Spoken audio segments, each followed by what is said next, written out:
Bom dia, meu nome é Larissa Bagno, junto com a minha colega Thais Prates, nós somos residentes de pediatria do Hospital João Paulo II. A gente vai apresentar hoje um tema sobre nutrição dos recém-nascidos. São informações baseadas no 12º Consenso Clínico da Sociedade Ibero-Americana de Neonatologia, conhecida como CIBEN. A nutrição, na fase inicial da vida, ela é muito importante, não somente para a sobrevivência do recém-nascido, como também para garantir um bom crescimento e um desenvolvimento adequado.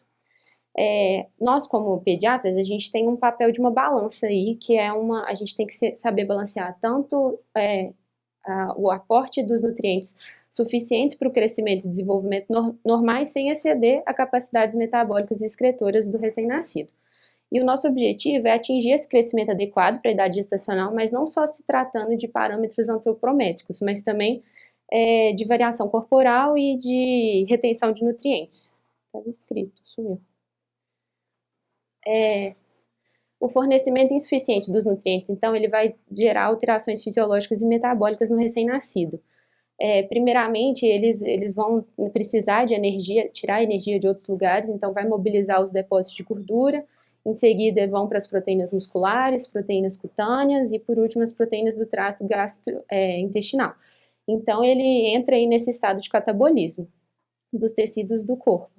E ele tenta conservar essa energia fazendo a redução dos movimentos. Então, a gente observa um recém-nascido mais hipotônico, também vai ter uma redução do crescimento, da reserva funcional dos órgãos e da resposta inflamatória e imune. Então, também fica um recém-nascido mais frágil, susceptível a infecções.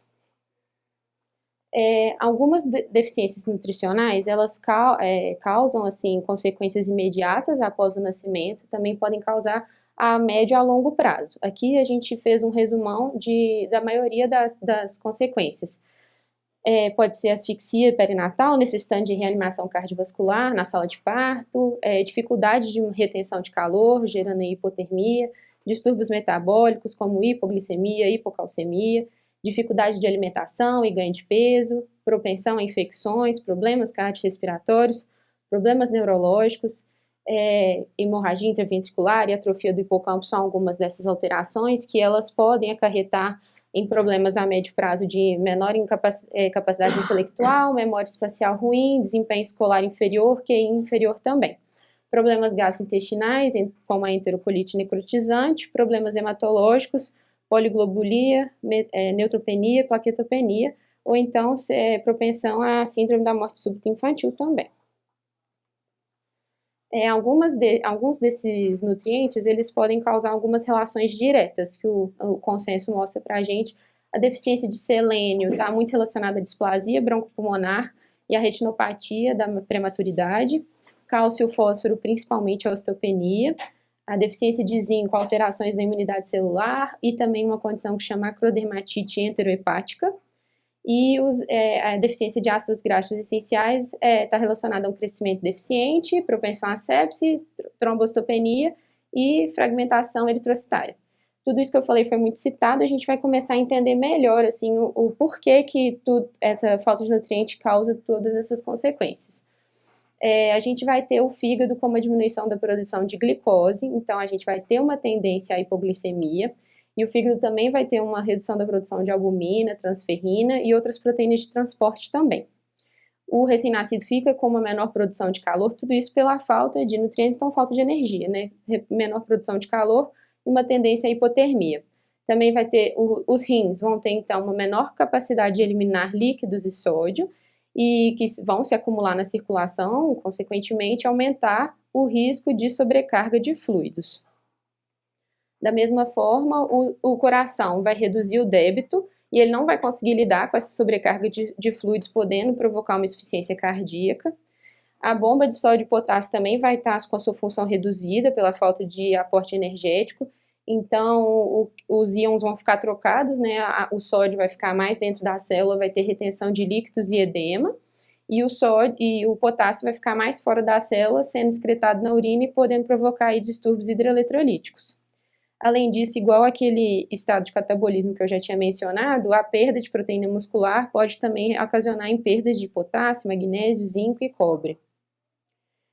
O estômago também, ele vai produzir menos ácido graxo, menos enzimas, então vai reduzir a motilidade e as bactérias podem colonizar essa mucosa intestinal, prejudicando a digestão e a absorção dos nutrientes. Então a gente vê aí que é um ciclo, né? Ele já não está recebendo os nutrientes suficientes, não está tendo energia, vai reduzir a motilidade intestinal e vai ficar com mais dificuldade ainda de absorver os nutrientes que eventualmente vão ser ofertados para ele. Também tem a replicação, diminui a replicação e o reparo celular, o que aumenta o risco de translocação bacteriana através da mucosa intestinal, e aí propicia infecções, né? A função imune, especialmente mediada por células, é prejudicada, então aumenta o risco de infecções graves. Além disso, a massa eritrocitária também é reduzida, com a liberação do ferro, que requer a conversão de glicose e aminoácidos em ferritina, então mais um motivo aí para aumentar os riscos de hipoglicemia. O ferro livre também, a gente sabe que ele é como se fosse um alimento ali para as bactérias, então ele promove o crescimento de micro-organismos e a formação de radicais livres. E a deficiência de micronutrientes, ela limita a capacidade do corpo de inativar esses radicais livres, podendo ocasionar em danos celulares. Então, são todos esses fatores que ocorrem e que geram essas deficiências, essas condições no recém-nascido que não recebe nutrientes suficientes. Mas também o nutriente em excesso também é prejudicial. A gente sabe que alguns recém-nascidos pré-termos, eles apresentam um crescimento compensatório acelerado, então eles vão ter maior tendência a apresentar resistência insulínica e o aumento da massa gorda, o que leva a um risco a médio e longo prazo de um risco metabólico e cardiovascular. O que para explicar também, né, o fígado vai aumentar a gliconeogênese hepática, então ele vai fazer uma redução da supressão de insulínica, então vai ter mais insulina, e vai aumentar os receptores de glicocorticoides no tecido adiposo visceral, aumentando a resistência insulínica. Então, além disso, também os rins, eles reduzem o número de néfros e pode favorecer a hipertensão arterial, e os receptores no cérebro, no hipocampo, eles estão diminuídos, o que faz uma resposta exagerada ao estresse. Então, a gente vê que nutrientes insuficientes em excesso não são adequados para o recém-nascido, a gente precisa de estabelecer esse papel de balança, igual eu tinha mencionado na introdução. Os desafios da nutrição, então, eles envolvem o conhecimento adequado da fisiologia fetal e as suas exigências. A gente sabe que atualmente entre 30% a 40% dos recém-nascidos pré-termos, eles extremos, né, eles têm esse retardo de crescimento extrauterino ao atingir entre 12 e 22 meses de vida. É bastante coisa. E por isso que o consenso entra nessa função de propor medidas para evitar que esse problema ocorra nas UTIs neonatais. Ele fez uma sistematização, tem uma tabelinha, que ele mostra um passo a passo para a gente seguir no dia a dia. Primeiro, lembrar sempre do início precoce da estimulação enteral com leite humano, sempre que possível, eu vou falar disso mais para frente. Fazer uma sistematização do aumento diário da nutrição enteral, que a gente vê ocorrendo isso no nosso dia a dia, a gente estabelece esse aumento progressivo. Estabelecer também claramente quando a nutrição precisa ser descontinuada. Ele menciona que a gente tem que abusar dos padrões clínicos do recém-nascido para a gente recomendar suspender a dieta. Por exemplo, uma distensão abdominal importante, com padrão em alça, alterações radiográficas ou então alterações hemodinâmicas do recém-nascido, isso a gente deve levar em consideração. Agora, por exemplo, a excreção de resíduos gástricos habituais pela sonda, estase, assim, dependendo das condições clínicas, não é motivo para suspender a dieta do recém-nascido. Se for um recém-nascido pré-termo extremo, iniciar a nutrição parenteral muito cedo, com esses aportes que ele menciona, os aminoácidos de 1 a 2 gramas quilo dia, os lipídios de meio a 1 grama quilo dia, a glicose numa TIG de 4 a 6 miligrama quilo minuto, e avançar a nutrição de acordo com as diretrizes. Eu vou mencionar cada um desses nutrientes mais tarde, a gente vai ver como que é feita essa progressão. Além disso, também utilizar estratégias para realizar a transição nutricional da parenteral para enteral, de uma maneira que a gente respeite a ingestão calórico-proteica e o volume quilo-dia do recém-nascido. Lembrar sempre de acrescentar fortificantes no leite humano para todos os recém-nascidos pré-termos que fazem o consumo do leite materno.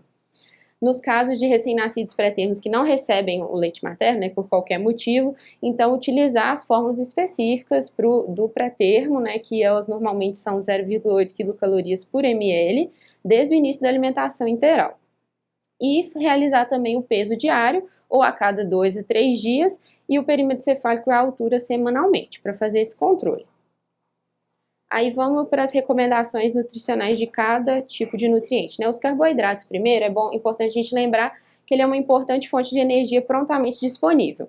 E o suprimento adequado dos carboidratos vai evitar o recém-nascido entrar naquele estado de catabolismo que eu tinha mencionado antes, que ele vai precisar de degradar aí o tecido adiposo dele e as proteínas dele para conseguir energia. Então, é importante que a gente ofereça o carboidrato adequado. E a glicose é a principal fonte de energia, se não a única, para o metabolismo cerebral, eritrocitário, da medula renal e da retina.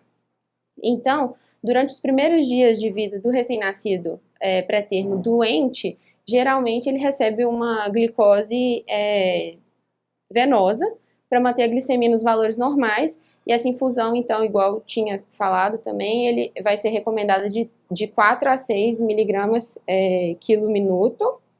E ele coloca uma tabela para a gente dessa progressão. A gente vê aqui que no primeiro dia dos recém-nascidos pré-termos deve-se iniciar de 4 a 8, uma TIG de 4 a 8, e que no segundo dia em diante a gente pode aumentar, o ideal é que permaneça ali entre 8 e 10. Sendo o mínimo 2,5, porque se baixar de 2,5 é quase nada, e o máximo de 12.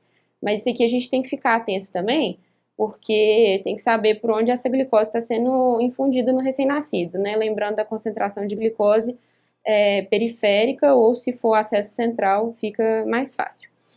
O recém-nascido a termo, né, já tem um valor de glicose necessária menor, de 2,5 a 5 no primeiro dia, e no segundo dia em diante também, idealmente, ficar de 5 a 10.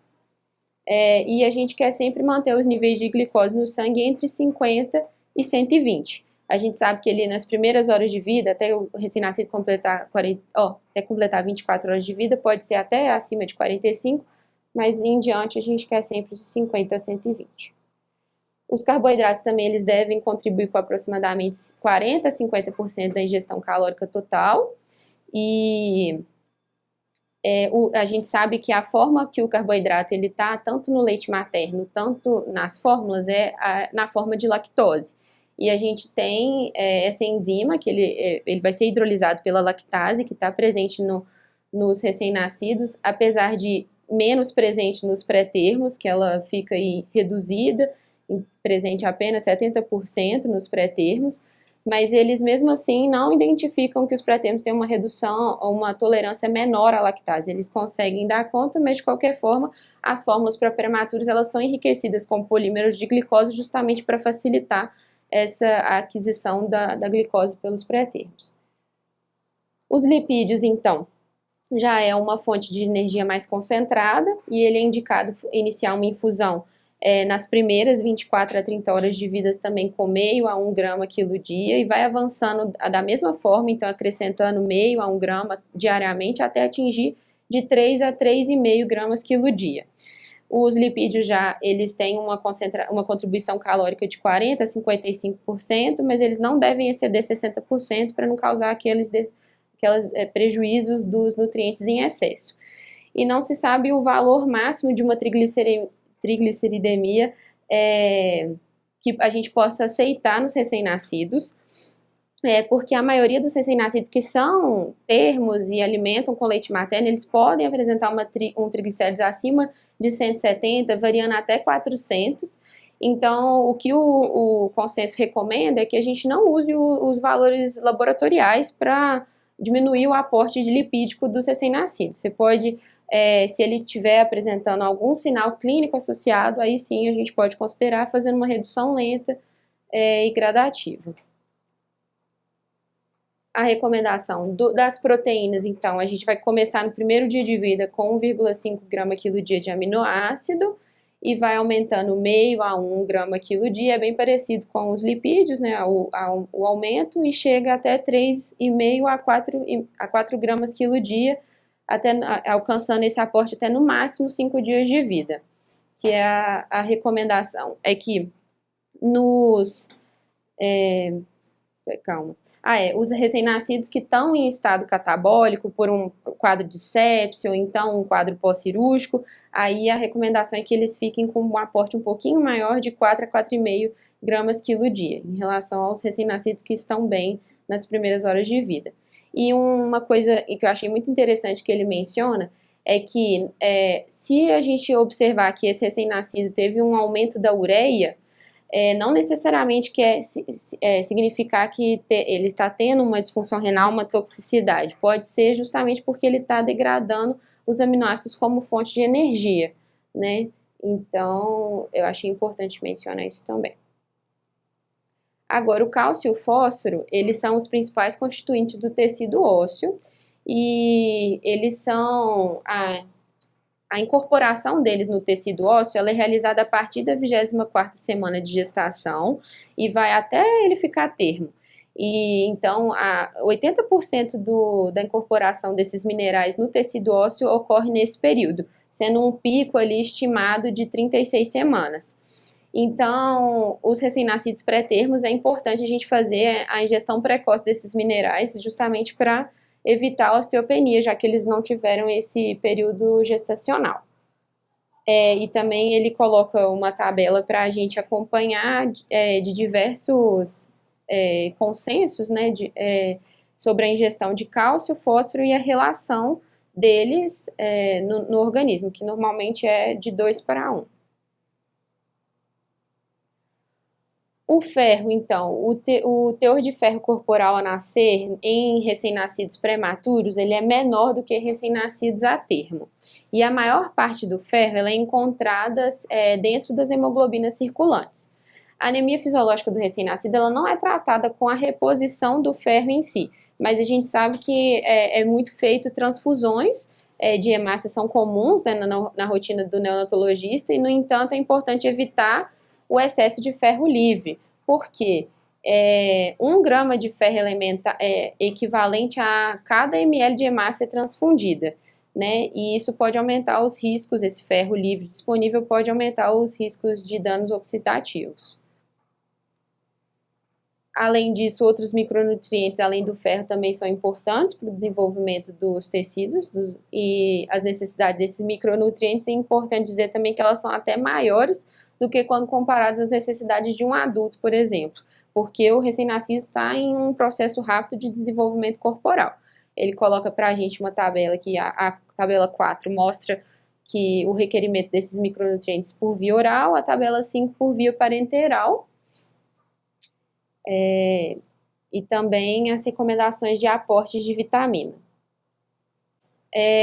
Alimentação interal, então, os recém-nascidos prematuros, eles apresentam algumas funções imaturas do sistema nervoso, do sistema gastrointestinal, como, por exemplo, a coordenação de sucção e deglutição é muito imatura ainda, o tônus do esfíncter gastroesofágico, o esvaziamento gástrico é mais lentificado, assim como a motilidade intestinal. Isso tudo, antigamente, né, eles viam o recém-nascido tendo essas dificuldades, eles optavam por adiar o máximo possível, né, dias ou até semanas, a iniciação da dieta interal. O que eles ficavam com medo também de poder agravar comprometimentos respiratórios ou até propiciar a enterocolite necrotizante. Mas hoje sabe-se que a estimulação interal trófica é uma estratégia para favorecer a maturação do trato gastrointestinal e, consequentemente, melhorar a tolerância alimentar. Então, quanto antes a gente conseguir estimular essa dieta interal, é melhor para o recém-nascido. E aí recomenda-se, então, iniciar de 10 a 20 ml quilo dia nas primeiras 24 horas de vida, ou no mais tardar nos 3 primeiros dias após o nascimento, e manter esse suprimento interal por 4 a 7 dias, e depois iniciar a progressão para volumes de suprimento interal mesmo, sem ser só estimulação trófica. Isso nos recém-nascidos que estão doentes, né? E sempre que possível com leite materno, que é melhor. E além disso também há algumas contraindicações para essa estimulação interal trófica, que elas são principalmente malformações obstruções anatômicas ou funcionais do trato gastrointestinal, ilho intestinal ou qualquer instabilidade hemodinâmica, por exemplo, um choque que o recém-nascido não vai poder receber essa estimulação, mas aí ele vai receber na parenteral e o quanto antes, então, ele inicia essa estimulação. Mas é uma diferença que antigamente parece que essa estimulação era atrasada, hoje em dia ela é antecipada o quanto antes. E os prematuros, como eles não têm essa coordenação, sucção, de deglutição muito bem desenvolvida, tem essa imaturidade intestinal, muitas vezes eles recebem os alimentos por sonda naso e orogástrica. E cabe a nós, profissionais da saúde, então, fazer esse controle fino de como que vai ser o aumento da ingesta interal dos bebês, porque justamente a gente não consegue contar com a colaboração deles de nos avisar, né, quando está muito, quando está pouco. Então, o consenso recomenda que para os recém-nascidos pré-termos doentes ou menores de 1.000 gramas, né, vai aumentar só de 10 a 15 ml quilo dia, conforme a tolerância, e para os recém-nascidos estáveis ou com peso acima de 1.000 ou 1.500 gramas, já pode iniciar de 15 a 20 miligramas quilo dia, até atingir aproximadamente 150 ml quilo dia, que é o aporte que eles consideram ideal. O aporte hídrico, né, o aporte calórico pode variar aí entre 150 e entre 105 e 150 quilocalorias quilograma dia. E o objetivo é que o recém-nascido consiga ganhar aí um aumento de peso de 15 gramas quilo dia com uma ingestão de nutrientes que seja adequada para o crescimento dele. E uma vez que a criança consegue já progredir para essa dieta interal que a gente considera plena, né, a gente já, na verdade, antes disso, a gente já tem que ficar esperto para considerar a interrupção da nutrição parenteral, retirada dos acessos centrais, porque podem ser risco de complicação, mesmo que ele ainda não tinha atingido esse aporte calórico ideal, o quanto antes também retirar esse tipo de tratamento é melhor para ele. E a alimentação por sonda, então. Normalmente, os recém-nascidos, eles têm essa imaturidade que eu já falei, por isso opta pelo auxílio da sonda. E a sonda, ela pode ser tanto orogástrica quanto nasogástrica. A sonda nasogástrica, por exemplo, a gente sabe que os recém-nascidos, eles têm a respiração quase que exclusiva via nasal. Então, se você coloca ali um dispositivo intranasal, ele vai ter uma obstrução parcial ali das narinas, então vai ter um aumento da resistência de vias aéreas e vai aumentar o trabalho respiratório. Então, por isso que muitas vezes ela não é escolhida, né? O pessoal prefere a sonda orogástrica, mas ela também, a sonda orogástrica também tem algumas dificuldades, principalmente porque ela pode fazer uma estimulação vagal e propiciar bradicardias e apneias, e também ela se desloca com mais facilidade, tendo maior risco de aspiração, tendo que repassar a sonda, mais radiografia. Então, assim, acaba sendo uma decisão muito individualizada, né? Mas a maioria das vezes a gente vê a sonda orogástrica sendo a escolhida. E a dieta preferencialmente deve ser administrada por bolos intermitentes e por gavagem, porque é mais fisiológico, promove o aumento cíclico dos hormônios gastrointestinais, então é melhor para o recém-nascido. Mas a gente sabe que algumas vezes principalmente pelo retardo do esvaziamento gástrico, eles não vão tolerar receber dessa forma, e aí a gente utiliza então a ajuda da bomba de infusão, que a dieta vai sendo administrada de uma maneira mais lenta, de 1 a 2 horas a cada 3 horas para eles, né? Quem vai dar sequência agora é a minha colega Thaís.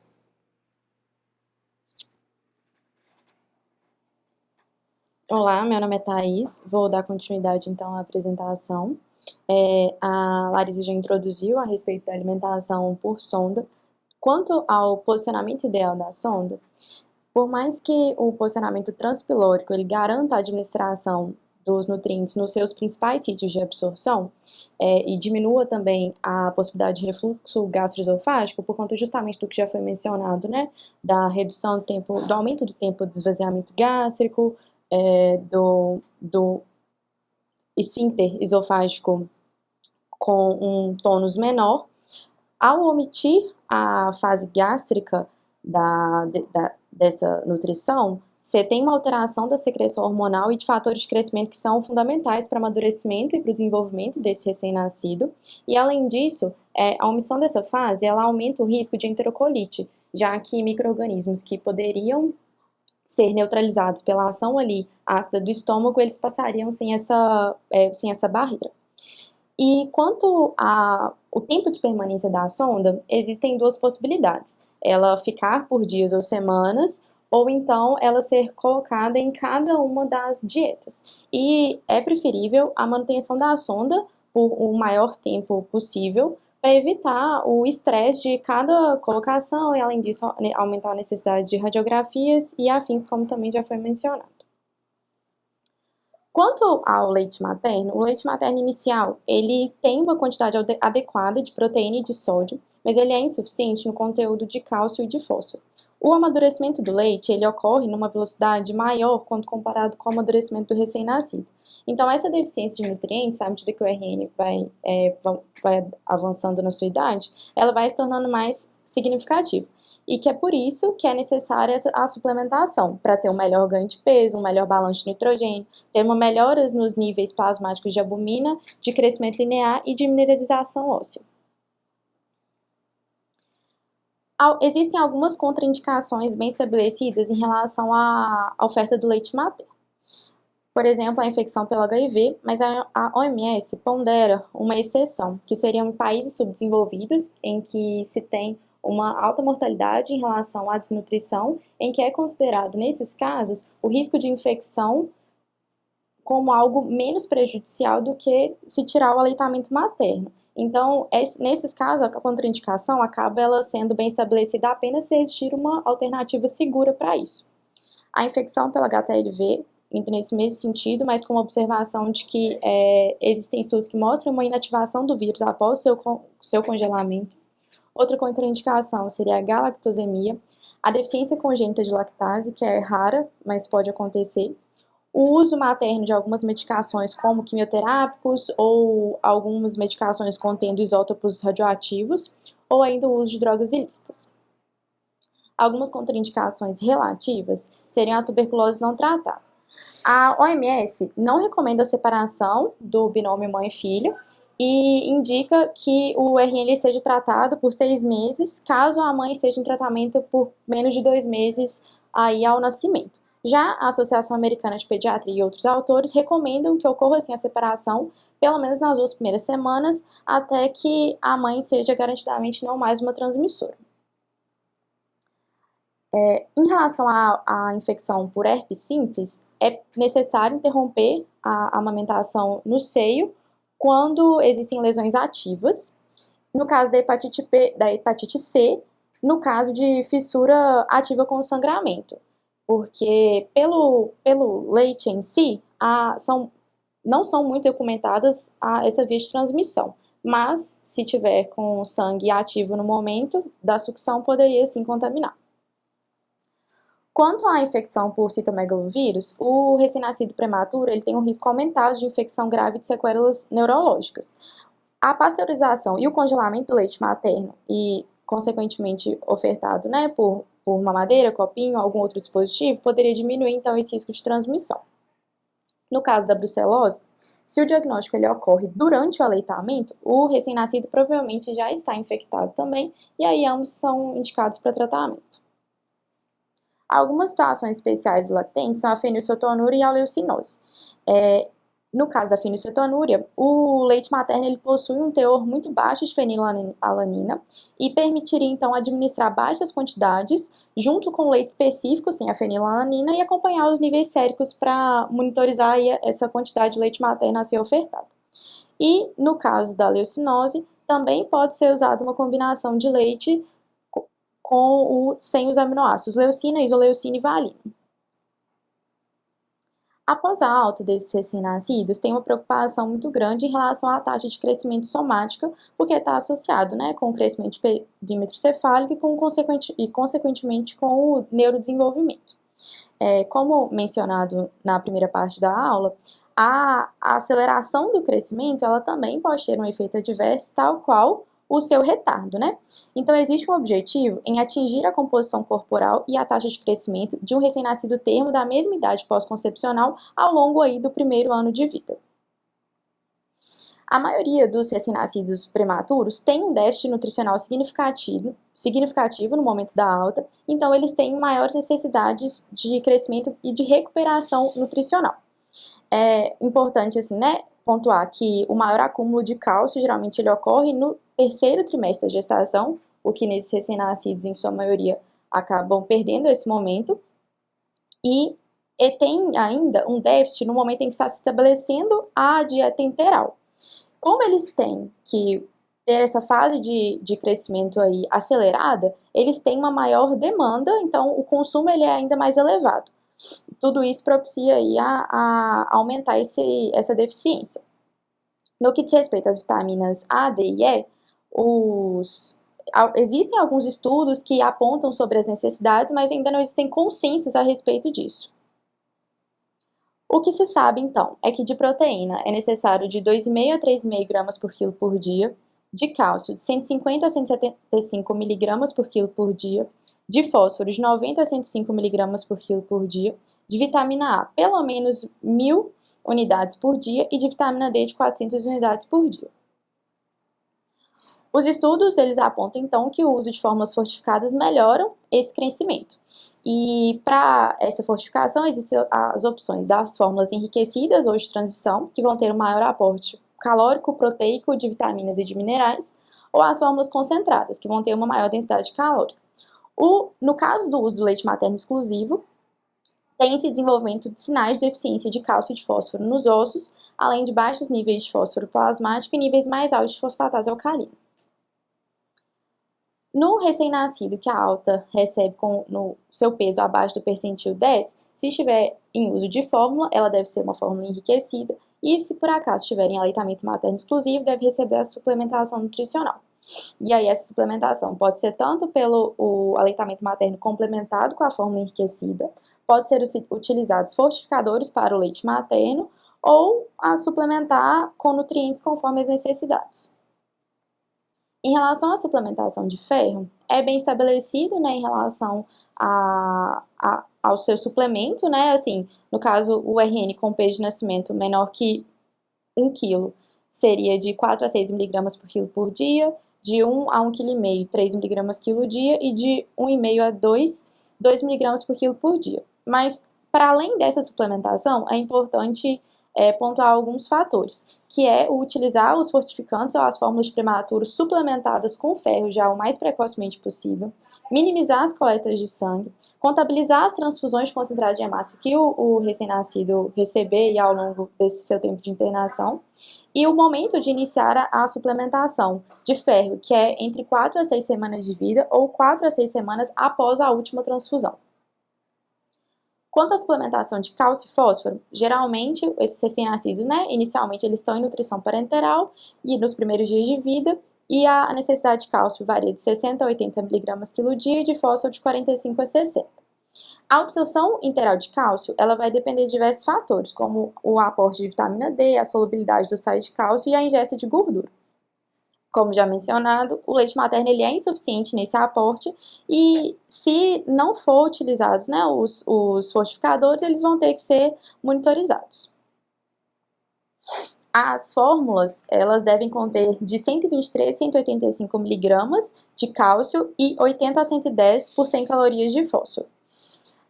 Em relação até quando manter, então, essa suplementação, a maior parte dos autores recomendam que devem ser mantidas até 40 semanas, ou um peso de 2,500 gramas, ou na alta da UTI neonatal, com continuidade do uso de fórmula.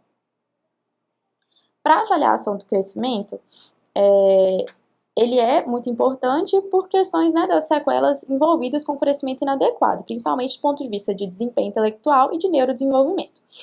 Ele pode ser realizado por meio dos índices antropométricos ou por avaliação bioquímica. É importante ressaltar que o crescimento ele não é uniforme, ele tem fases diferentes, e é justamente nessa fase diferente a de aceleração que é chamada do catch-up do prematuro. O período mais crítico desse crescimento é entre o nascimento e as 40 semanas de idade corrigida, em que o recém-nascido tem o objetivo de alcançar o crescimento extrauterino semelhante ao intrauterino. E, como já mencionado também, níveis elevados e rápidos de ganho de peso são acompanhados por um maior acréscimo de massa gorda. O peso corporal, ele reflete a massa corporal total. Então, assim, é o tecido magro, gordura e o compartimento de líquido intra e extracelular. Nas primeiras semanas, as alterações do peso corporal, elas vão decorrer de flutuações da água corporal. No recém-nascido de muito baixo peso a nascer, a recuperação do peso no nascimento ocorre por volta da terceira semana de vida. E o ganho de peso ideal, ele é de 10 a 20 gramas por quilo por dia. O comprimento, ele reflete o ganho do tecido magro. Então, ele não é influenciado pelas mudanças no fluido corporal. É, então, o melhor indicador de crescimento a longo prazo. Mas é uma medida difícil de ser obtida, porque ela requer 2 operadores para uma medição precisa. No caso do recém-nascido de muito baixo peso ao nascimento, é esperado um aumento aproximado de 0,9 centímetros por semana. Quanto ao perímetro cefálico, ele se correlaciona bem com o crescimento fetal e na infância. Ele pode reduzir durante a primeira semana devido às alterações do espaço extracelular. Depois de bem estabelecida a nutrição, é esperado um aumento de 0,9 centímetros por semana. O IMC, ele estabelece a correlação entre peso e altura, e é bem estabelecido que a combinação de 2 parâmetros antropométricos é a forma mais adequada para determinar a composição e as proporções corporais nas crianças. Mas não se tem valores de IMC para o período neonatal bem determinados, mas existe uma boa correlação entre a idade estacional e o IMC. O crescimento, além da questão de suplementação, da nutrição adequada, ele depende de constituição genética, da função endócrina, do estado de saúde como um todo e das questões ambientais. São consideradas alterações do crescimento medidas abaixo do percentil 10 e acima do percentil 90. Algumas situações específicas que vão requerer conduções específicas dessa questão da nutrição uma delas é a displasia broncopulmonar. A maioria dos pacientes com displasia broncopulmonar são recém-nascidos prematuros de muito baixo peso ao nascimento e a nutrição adequada vai atuar então como fator de proteção. Algumas necessidades nutricionais específicas seriam uma necessidade energética pelo menos 15 a 25% maior do que quando comparado com o recém-nascido que não tenha a broncodisplasia, e um aporte calórico de 150 a 160 quilocalorias por quilo por dia. Quanto ao aporte proteico, de 4 a 4,5 gramas por quilo por dia, com uma relação proteico-calórica da seguinte forma: 40 a 50% de carboidrato, 40 a 50% de lípides e 8 a 12% de proteínas. Quanto ao aporte hídrico, um aporte de 110 a 140 mg por quilo por dia, não ultrapassando 150 ml. Nas cardiopatias congênitas, em sua maioria vão cursar com uma desnutrição e com déficit de crescimento, e eles possuem um alto consumo calórico e de oxigênio, justamente pela sua fisiopatologia. Então, assim, existe uma dificuldade muito grande em relação à sua alimentação, principalmente associada à necessidade de restrição hídrica de muitos desses pacientes. Nesse caso, é importante monitorizar a função renal. Sobre as necessidades nutricionais, temos um aporte calórico mínimo de 110 calorias por quilo por dia, um aporte mínimo hídrico de 100 ml quilo dia, proteico de 4 a 4,5, lípido de 3 e, nesse caso aqui, aparece o zinco de 250 a 400 microgramas por quilo por dia. Nos casos de sepse, principalmente caso a paciente com sepse grave, bem estabelecida, é acompanhado por uma acidemia e pode existir um comprometimento na capacidade de metabolizar gorduras e proteínas. Então, precisa-se de um aporte reduzido de ambos nas 48 a 72 horas mais críticas aí desse quadro clínico. E ainda assim, é importante ressaltar que a via enteral ela deve ser utilizada sempre que possível. Quanto às necessidades nutricionais específicas, tem que ter o seguinte cuidado. A glicose ela não deve exceder 70% das energias não proteicas dessa dieta. Tem que garantir um aporte proteico ali de 1 a 3 gramas quilo dia, um aporte de lípido de 1, que não deve exceder 40% das energias não proteicas. É importante aumentar micronutrientes antioxidantes e suplementar potássio, magnésio e fósforo. Por fim, pacientes que são submetidos à cirurgia, principalmente de sítio abdominal e que possam envolver síndrome do intestino curto, é importante de considerar as perdas de sódio, potássio, cloro e zinco, principalmente em caso em que é confeccionada ileostomia. As necessidades de zinco, nesses casos, podem duplicar em relação ao habitual. Só isso, muito obrigada.